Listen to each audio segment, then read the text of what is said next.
मंत्री माननीय अरविंद केजरीवाल जी, समाजवादी पार्टी के राष्ट्रीय अध्यक्ष माननीय अखिलेश यादव जी अपनी बात रखेंगे।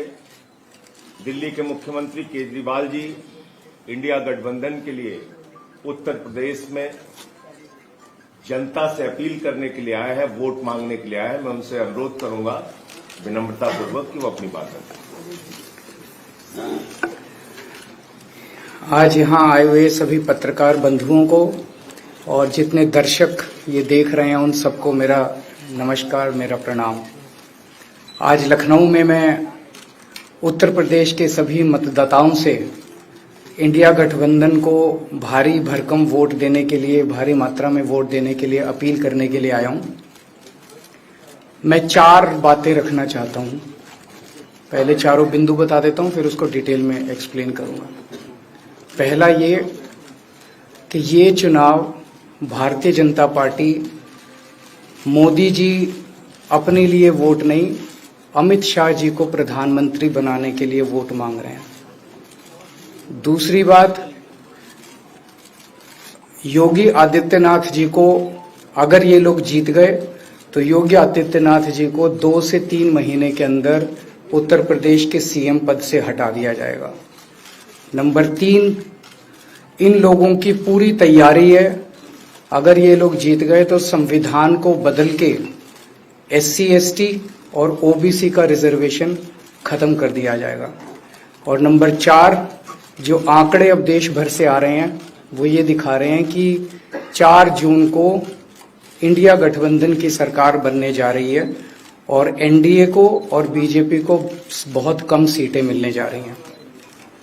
अब मैं अपने सबसे पहले पॉइंट पे आता हूं। जब 2014 में प्रधानमंत्री बने थे नरेंद्र मोदी जी, तो उन्होंने खुद एक रूल बनाया था कि भारतीय जनता पार्टी के अंदर और उनकी सरकारों में 75 वर्ष से ऊपर कोई भी व्यक्ति होगा तो उसको संगठन में और सरकार में किसी भी पद पे नहीं रखा जाएगा, उसको रिटायर कर दिया जाएगा। और उसका सबसे पहले उस रूल के तहत आडवाणी जी को और मुरली मनोहर जोशी जी को रिटायर किया गया था। और उसके बाद तमाम यशवंत सिन्हा जी, सुमित्रा महाजन जी, कई लोगों को यहाँ टिकट नहीं मिली।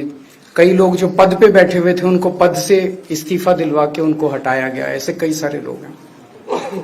तो अब अगले साल 17 सितंबर को प्रधानमंत्री मोदी जी 75 साल के होंगे और मोदी जी ने तय कर लिया है कि अमित शाह जी को वो अपना वारिस बनाएंगे और अमित शाह जी अगले साल 17 सितंबर को देश के प्रधानमंत्री बनाने का उन्होंने तय किया है मोदी जी ने।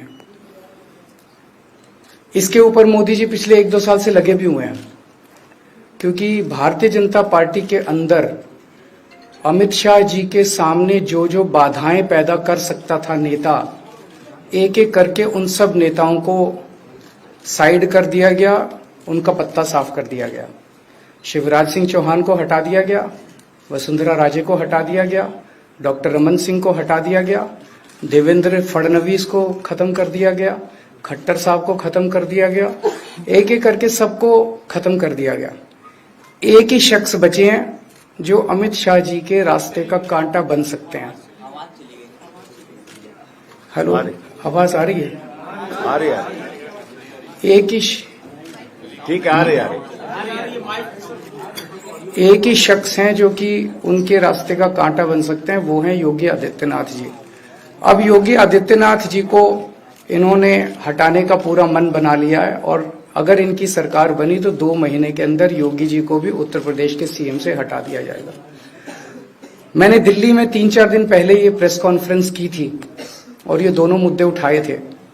जैसे मैंने मुद्दे उठाए थे तो अमित शाह जी ने और उनके कई नेताओं ने अपनी भावना प्रकट की कि नहीं, मोदी जी को 75 साल में इस्तीफा नहीं देना चाहिए, मोदी जी को 75 साल पूरा कार्यकाल पूरा करेंगे। उन सब की भावनाओं की मैं कद्र करता हूं, क्योंकि अपने नेता के लिए जब भी ऐसी बात होती है तो सब लोग सामने आके बात करते हैं। लेकिन बड़ी बात यह है कि मोदी जी ने ऐसा नहीं कहा कि मैं 75 साल पे इस्तीफा नहीं दूंगा, मैं रिटायर नहीं होऊंगा। उनका अपना बनाया हुआ रूल है और मुझे पूरी उम्मीद है कि मोदी जी का अपना बनाया हुआ रूल है और मोदी जी अपने रूल को फॉलो करेंगे। नहीं तो लोग कहेंगे कि मोदी जी ने ये रूल आडवाणी जी को हटाने के लिए बनाया था, जब अपनी बारी आई तो नहीं। तो मोदी जी इस रूल का फॉलो करेंगे, ये पूरा यकीन है देश के लोगों को कि उन्होंने खुद रूल बनाया तो खुद फॉलो करेंगे। दूसरी बड़ी बात जो हुई कि जब मैंने कहा कि योगी आदित्यनाथ जी को 2 महीने में हटा दिया जाएगा, इस पे अभी तक भाजपा के किसी नेता की टिप्पणी नहीं आई है। 4 दिन हो गए, इसका मतलब ये तो कंफर्म करता है कि उन्होंने पूरी प्लानिंग कर ली है और उनके पक्ष में कोई बोलने के लिए तैयार नहीं है योगी आदित्यनाथ जी के। तो उनका हटना अब लगभग तय है कि योगी आदित्यनाथ जी को उत्तर प्रदेश के सीएम पद से हटाया जाएगा। दूसरी चीज, मैं उत्तर प्रदेश के सभी मतदाताओं को कहना चाहता हूं कि पिछले 4-5 महीने से इन्होंने शोर मचा रखा है, 400 पार 400 पार 400। क्यों? कहते हैं नहीं मोदी जी कुछ बड़ा काम करना चाहते हैं। तो लोगों ने खोद खोद के पूछा, भाई क्या बड़ा काम करना चाहते हैं, कुछ बताओ तो सही। तो उन्होंने नहीं बताया। लोगों ने फिर अंदर से पता किया कि बड़ा काम ये करना चाहते हैं कि देश से रिजर्वेशन खत्म करना चाहते हैं। हम जानते हैं कि इनका जो पूरा इकोसिस्टम है, आरएसएस, बीजेपी, शुरू से ये लोग रिजर्वेशन के खिलाफ रहे हैं। इनकी पूरी की पूरी मानसिकता रिजर्वेशन के खिलाफ रही है। तो मैं सभी लोगों को ये आगाह करना चाहता हूं कि ये बड़ा काम इनको 400 पार इसीलिए चाहिए क्योंकि ये रिजर्वेशन खत्म करना चाहते हैं। संविधान को, बाबा साहब अम्बेडकर ने जो संविधान बनाया था, उस संविधान को ये तार तार करना चाहते हैं। पूरे देश भर से अब जो ट्रेंड आ रहे हैं, वो ट्रेंड ये दिखाते हैं कि भारतीय जनता पार्टी को 250 से भी नीचे, मेरे हिसाब से 220 के आसपास, 3-4 दिन पहले भी मैंने कहा था, 220 से कम सीटें इनकी आती हुई नजर आ रही हैं। आप हिसाब लगा लीजिए। मैं हरियाणा होके आ रहा हूं कल परसों, हरियाणा में इनकी बहुत कम हो रही हैं, दिल्ली में इनकी बहुत कम हो रही हैं, पंजाब में मुझे नहीं लगता इनकी कोई सीट आ रही है, कर्नाटक में इनकी काफी कम हो रही है, महाराष्ट्र में इनकी बहुत कम हो रही है, बंगाल में इनकी कम हो रही है, यूपी में इनकी कम हो रही है, बिहार में इनकी कम हो रही है, झारखंड में इनकी कम हो रही है, राजस्थान में इनकी कम हो रही है। तो इनकी सीटें आ कहां रही हैं? तो इनकी 220 के नीचे सीट आ रही हैं। इनकी सरकार बीजेपी की सरकार नहीं बन रही है, इंडिया गठबंधन की सरकार बनेगी और इंडिया गठबंधन की सरकार जो है वो देश को एक प्रगति के रास्ते के ऊपर लेके जाएगी। इस तरह से जो पूरे देश के अंदर एक नेगेटिविटी इन लोगों ने फैलाई है, उसको हम लोग ठीक करेंगे। मैं अंत में उत्तर प्रदेश के सभी लोगों को अपील करना चाहता हूं कि इंडिया गठबंधन के, यहाँ पे सपा और कांग्रेस का गठबंधन है, इंडिया गठबंधन का जो जहां से कैंडिडेट है उसको भारी मात्रा में वोट देकर आप सब लोग जिताइए। अब मैं निवेदन करूंगा समाजवादी पार्टी के राष्ट्रीय अध्यक्ष माननीय अखिलेश यादव जी से।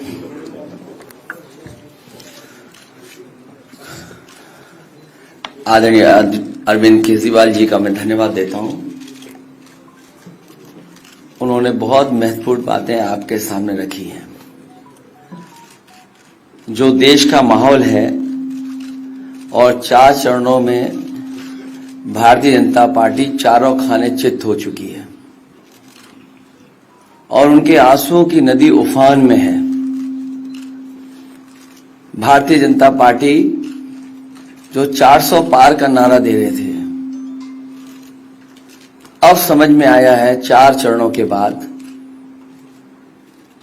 वो बात तो ठीक है कि आरक्षण पे सबसे पहले हमला करेंगे, लेकिन 400 पार नारा इसीलिए दे रहे हैं कि 543 में 400 के बाद वो सीटें देख रहे हैं, तो वो केवल 143 बन रही हैं। तो वो स्वयं स्वीकार कर रहे हैं कि 143 से ज्यादा वो सीटें जीतने वाले नहीं हैं, क्योंकि 400 पार सीटें 143 ही बनती हैं और 140 करोड़ की जनता इस बार इन्हें 140 सीटों के लिए भी तरसा देगी।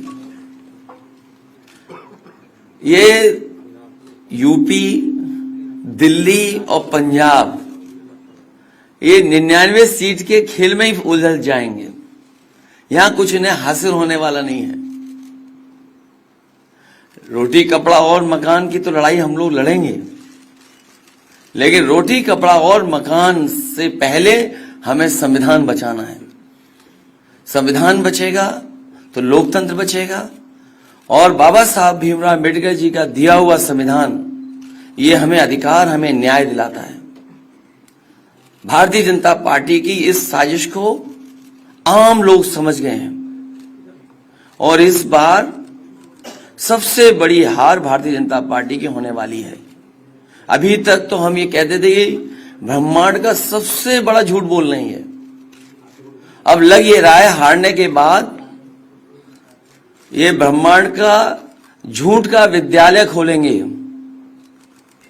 यूनिवर्सिटी खोलेंगे और वाइस चांसलर और डीन पहले से ही रिटायर होकर के वहां अपने आप नियुक्त हो जाएंगे। इसलिए देश को बचाने के लिए आदरणीय अरविंद केजरीवाल जी आए हैं, हम लोग का सहयोग और मदद करने के लिए आए हैं। मैं इनका धन्यवाद देता हूं और आप पार्टी, इंडिया गठबंधन, समाजवादी पार्टी, हम सब मिलकर के भारतीय जनता पार्टी को हटाने जा रहे हैं।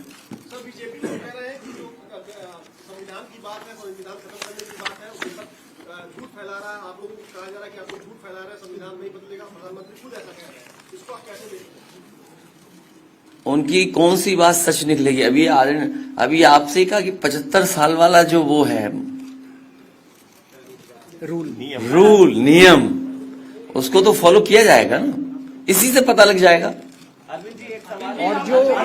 और एक मिनट अगर आप इनका इतिहास उठा के देखें पिछले 75 साल का, जनसंघ का, आरएसएस का, थ्रू आउट ये लोग रिजर्वेशन के खिलाफ रहे हैं। तो अब 400 सीटें लाके ये संविधान बदल के उस रिजर्वेशन को खत्म करना चाहते हैं।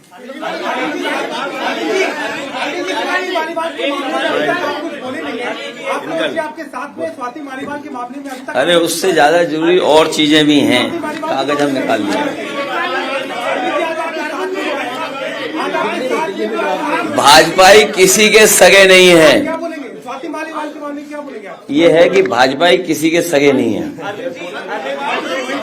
और भाजपाई झूठे मुकदमे लगाने वाला गैंग है। हाँ बोलो। बोल रहे बता।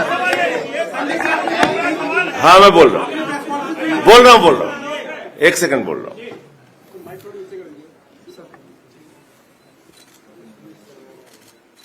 सब लोग, पूरा देश हतप्रभ है, दुखी है, आज तक पीड़ित है। मणिपुर के अंदर एक कारगिल योद्धा की पत्नी को निवस्त करके घुमाया गया, सैकड़ों महिलाओं के साथ दरिंदगी हुई, भारत के प्रधानमंत्री खामोश रहते हैं। हजारों महिलाओं के साथ प्रज्वल रवन्ना ने बलात्कार किया, दरिंदगी की, मां की उम्र की महिलाओं के साथ। प्रधानमंत्री कहते हैं ये भारत को मजबूती देगा, इसी को वोट देना।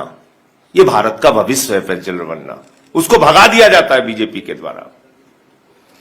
पहलवान बेटियां जब जंतर मंतर पे लड़ रही थीं न्याय मांगने के लिए, तो यही स्वाति मालीवाल जो महिला आयोग की अध्यक्ष थीं, रात में उनके समर्थन में गई थी, पुलिस के लोगों ने घसीट के मारा था।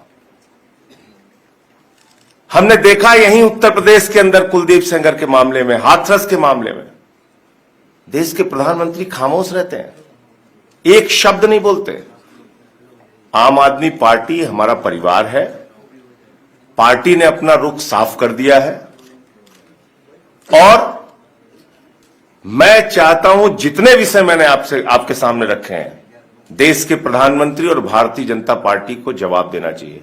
स्वाति मालीवाल के मामले में जवाब देना, जब वो पहलवान बेटियों के लिए जंतर मंतर पे न्याय मांगने गई थी स्वाति मालीवाल जी, उस समय घसीट के मरवाया पुलिस वालों से। तो इसलिए इस पे राजनीतिक खेल ना खेलें, मैं सिर्फ इतना कहना चाहता हूं। धन्यवाद।